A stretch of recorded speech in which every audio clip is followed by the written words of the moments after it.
বসে জামরুল গাছের ডালে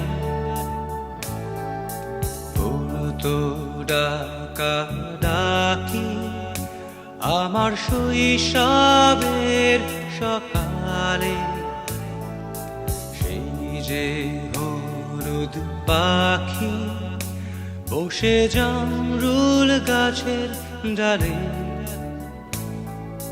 পড়তো ডাকা ডাকি আমার শৈশবের সকালে। একদিন গেল রে, জানি না কোন সুদূরে, ফিরবে না সে কি